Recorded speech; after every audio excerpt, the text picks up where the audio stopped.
Muling ipinanawagan ang pagpapanagot sa mga sangkot sa korupsyon. Kasabay ng paggunita ngayong ika-40 anibersaryo ng People Power Revolution. Mula sa Quezon City, nakatutok live si Sandra Aguinaldo. Sandra? Mel, buong maghapon nga yung naging aktibidad dito sa White Plains Avenue kung saan po matatagpuan ang People Power Monument. Malapit po yan sa panulukan ng EDSA. At dito nga po isinagawa yung paggunita sa anibersaryo ng People Power. Pero may isa pa po na programa dito ha. Ito po yung Trillion Peso March Movement kontra katiwalian.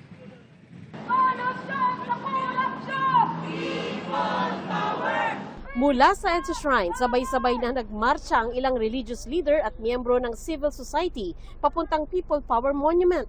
Ang bantayog sa tabi ng Camp Aguinaldo na kumakatawan sa mga nagtipon noong 1986 para protektahan ang paksyon ng militar na bumaliktad sa rehimeng Marcos Sr. noon. Dito nag-alay sila ng bulaklak at dasal, nagpahayag ng mga mensahe at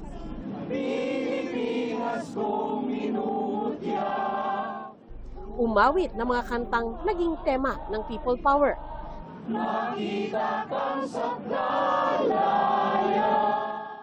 Dahil bawal magrally sa mismong People Power Monument, nagtipon ang iba't ibang grupo sa White Plains Avenue para sa main program.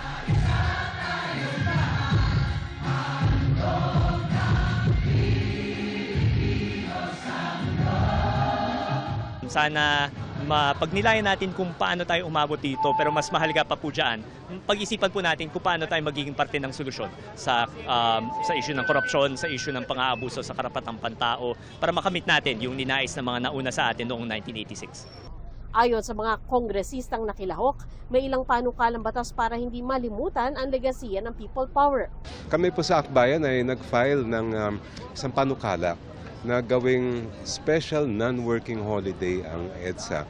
At gawin din na magkaroon tayo ng mga paraan para malaman ng lahat, lalong-lalo ng kabataan Pilipino, kung ano yung tunay na nangyari noong panahon ng batas militar, lalong-lalo na noong EDSA Revolution.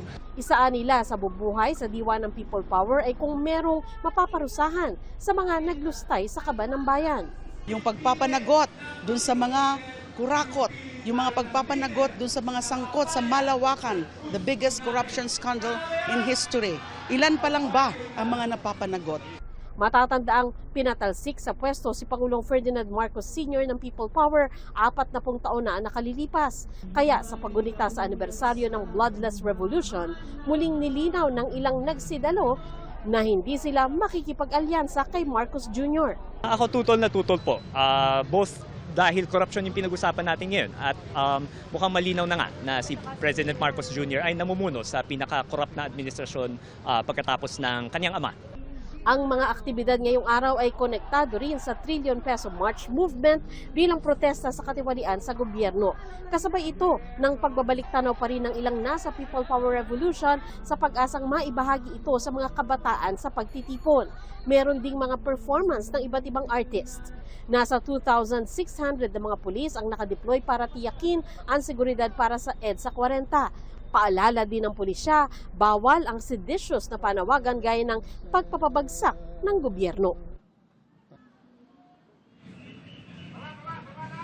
Mel, bago mag-alas 6 ng gabi ay tinapos na yung programa dito para daw po bigyan daan naman yung ginagawang misa doon sa EDSA Shrine. Sa ngayon makikita nyo marami pa rin pulis na nagbabantay dito sa People Power Monument, bagamat nabawasan na rin yung kanilang dami mula pa kanina. At mula naman dito sa aking kinatatayuan, natatanaw ko po na may bahagyang pagbagal yung daloy ng trapiko sa bahagi po ng People Power Monument, northbound po yan ng EDSA. Mel? Maraming salamat sa iyo, Sandra Aguinaldo.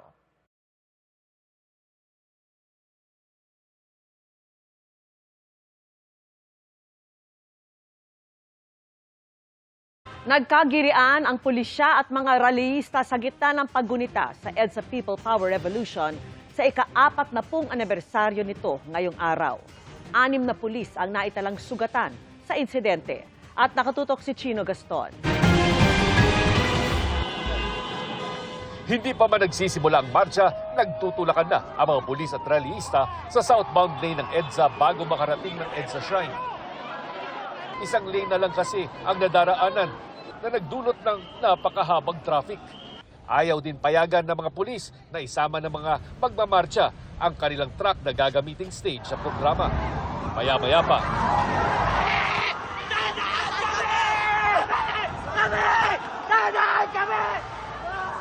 Ilan sa mga rallyista, pinusasan at naaresto dahil sa pananakit sa mga pulis. 6 na sugatan po tayo na pulis kasi nagkagirian po kanina.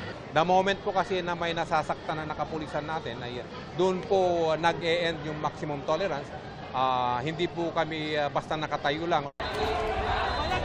Kalaunan nakarating din ang mga rallyista sa tapat ng EDSA Shrine.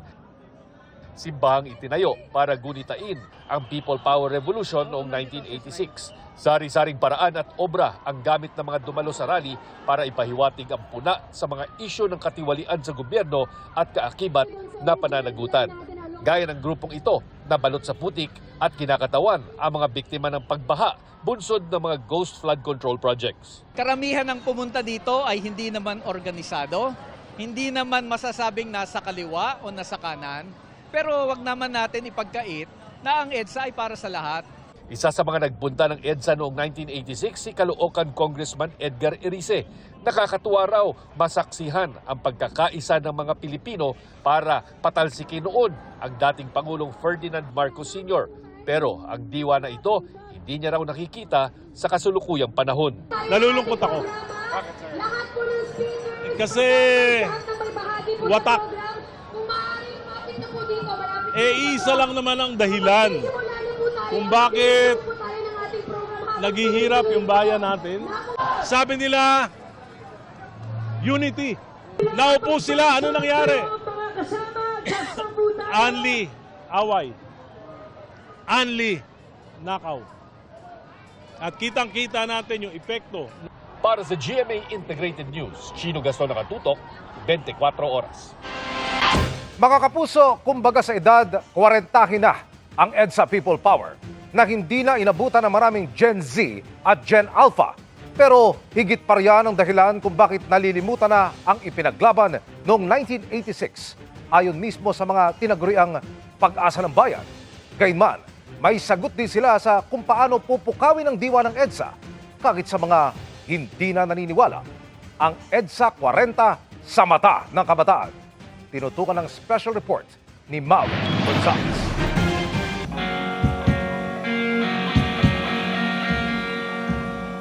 Sabado, karaniwang araw ng gimmick ng mga kabataan.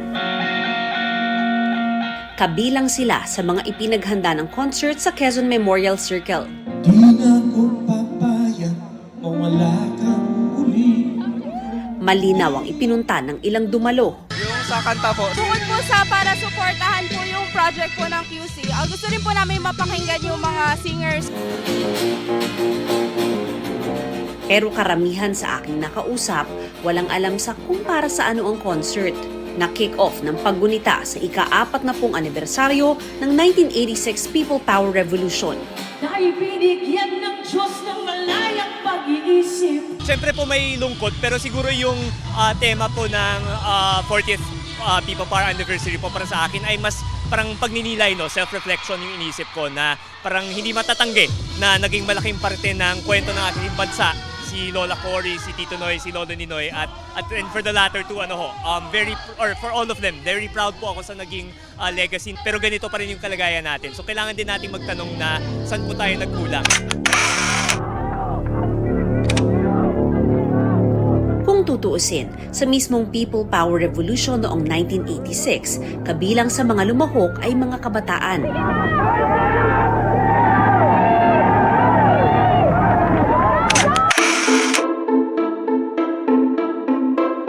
Tulad ni Volt na naaalala pa kung paano ipinagbawal noon ang Voltes 5 na tumalakay sa konsepto ng revolusyon. As young as I was, pre-teen or 14 years old ako noon, napaka-trivial, no? Voltes 5 generation kasi ako. Na-addi kami sa Voltes 5. And then binani Marcos. Pero nagkaedad na ang mga kabataan noon at ang mga ipinanganak sa taong yon, 40 na. Habang ang pinakamatanda sa mga Gen Z, ipinanganak mahigit 1 dekada matapos ang People Power.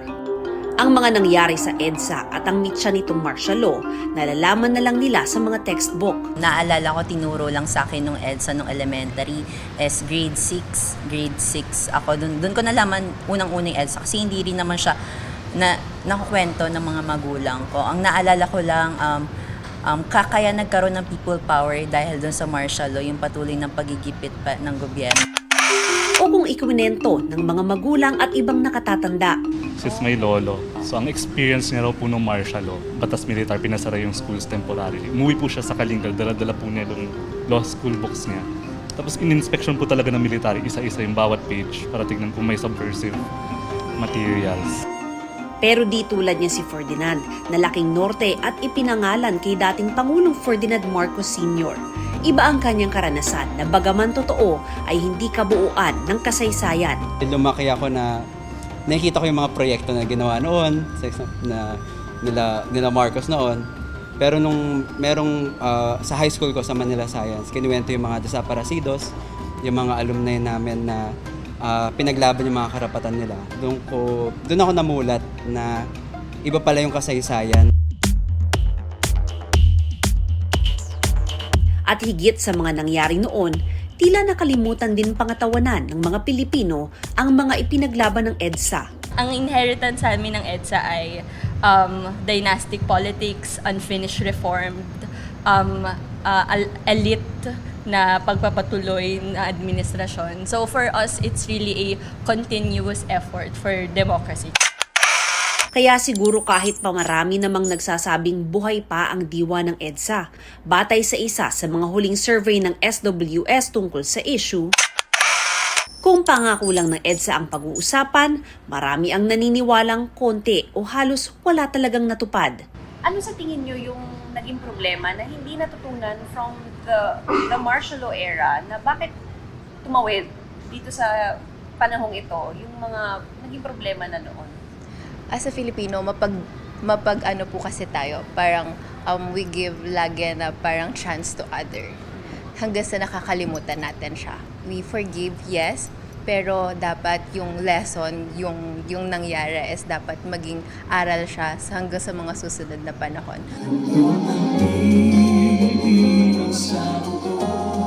Pero sa mismong concert kung saan tila marami na ang nakalimot, may bumubulong na pag-asa. Ang pag-alala kasi sa EDSA, iniangkla sa isang isyong relate sa mga kabataan.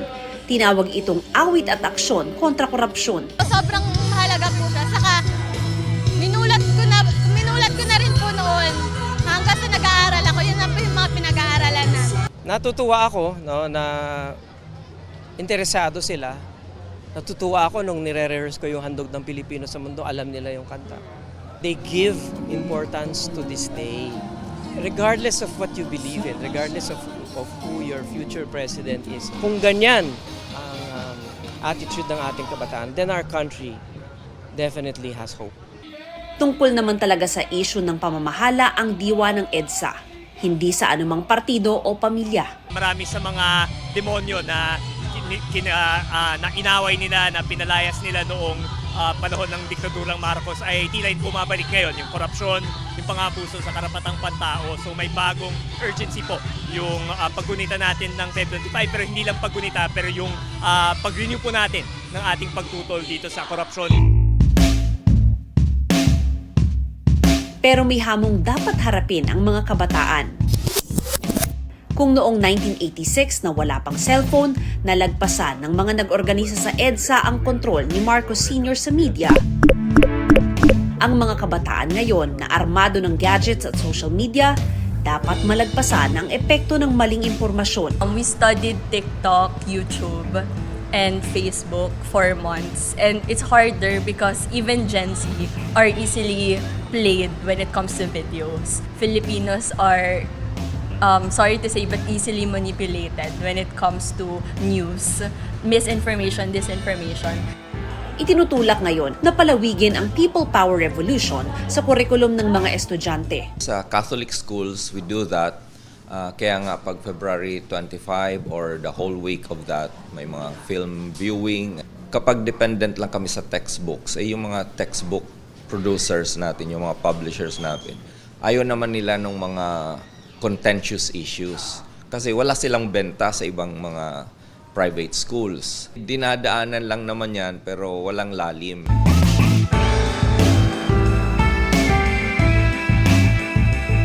Sa huli, ang pinakamahalagang tanong, sino sa inyo ang naniniwala na may pag-asa pa ang Pilipinas?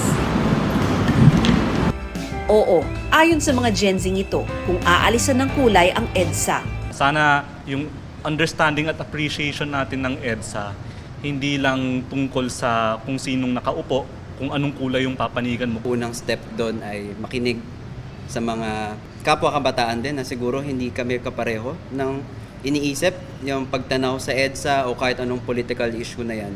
Tingin ko yung pakikinig ay opens up so many possibilities para maintindihan kung ano ba yung issue na dala-dala ng isa't isa and ano ba yung common.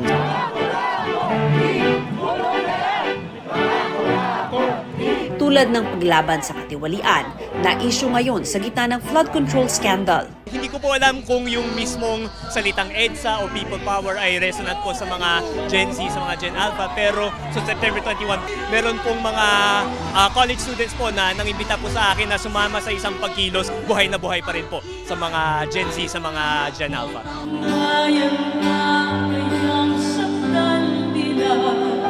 Sa huli, baka sa paglaban sa mga issue at hindi lang sa isang kalsada, nahahanap ang pagkakaisa.